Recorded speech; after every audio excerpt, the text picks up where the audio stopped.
Now though, she's the former singing teacher from Neath who became the fastest selling female classical singer since Maria Callas. And now Katherine Jenkins has a new album out, but it has a twist. Yeah, it's called Believe. It was recorded in America and the singer has experimented by recording covers of tracks made famous by the likes of Queen and Bob Marley. We're going to speak to Katherine in a minute, but first let's hear the lead single off the album, Bring Me to Life.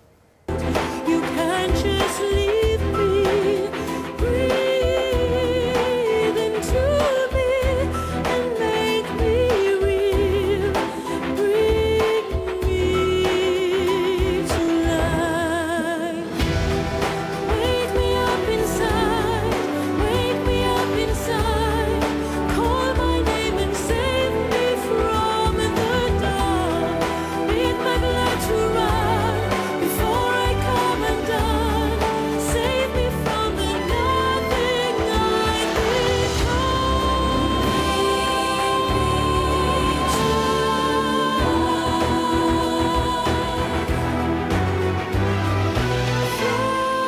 frozen inside without your touch, without your love, darling.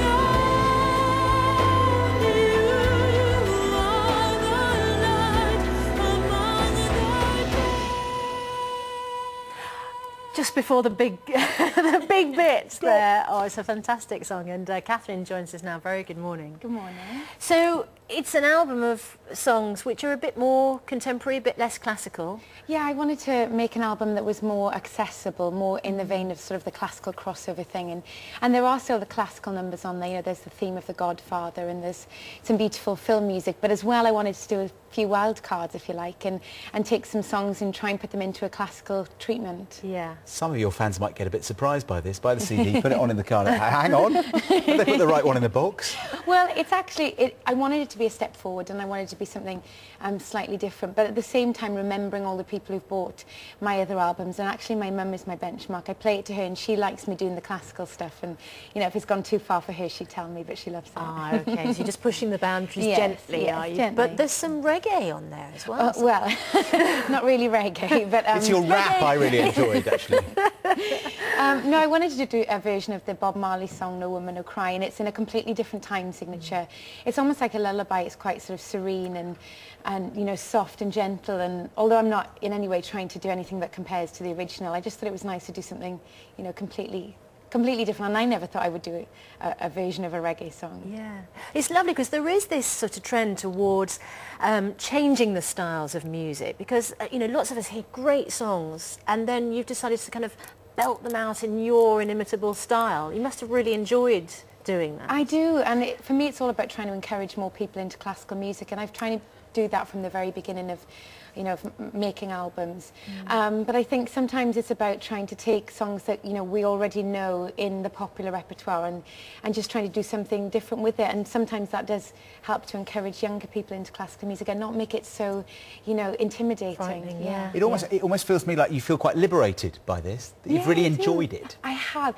I've always wanted to work with David Foster. He was my producer on this, and he did the Bodyguard soundtrack. You know, he discovered Michael Bublé and Josh Groban. He's worked with Barbara Streisand. You know, he's heard the most amazing voices, and to get to make an album with him is, you know, it's my dream album. Yeah, and is it also an album with which you can break America, because that is always considered the, you know, the big market that singers want to get into? Well, that's something that I was always thinking about when making the album. You know, I don't know that much about America. I've been there, but I was sort of taking on David's advice, and you know, so I've been guided by him, by what he thinks will work there, and also trying to make an album that worked in a live setting. You know, always thinking about how is this going to translate when I, you know, do my concerts and do my touring. So it's just been really, really good fun. Yeah. I've enjoyed it.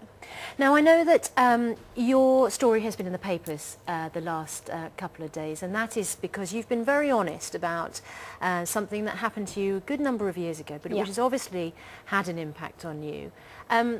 It's an attack that happened on you outside a station in London. Yeah. Tell us why you've decided to be open about that, and what sort of impact that's had. Well, I've actually always been open about it. I talked about it a few years ago, and I think the reason that it's come to light again is because I've just done an interview with Piers Morgan that airs tomorrow. And it's just, you know, trying to make girls aware of, you know, how vulnerable you are. I think especially when you're younger, you think you're pretty invincible.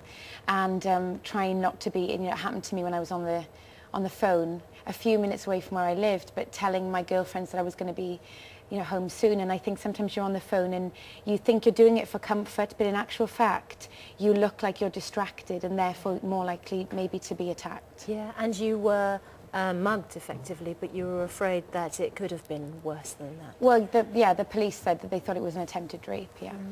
And that must have, you know, that's a horrible experience for you to go through. I was so lucky, you know, I look back and I think in that situation it's, you know, you either freeze or you fight, and I just wanted to fight and get away from it all, and I just think I was really lucky because it could have been far worse than it was.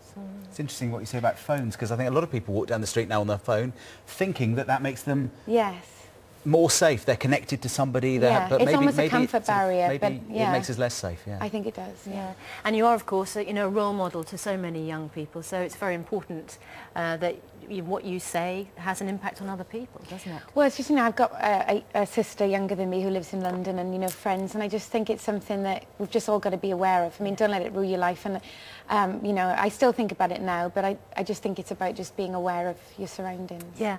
So you've got this album. What's next? Where do you go and what are you doing? Well, lots of travelling now and promoting it around the world, and I'm going to be on tour in the UK in March.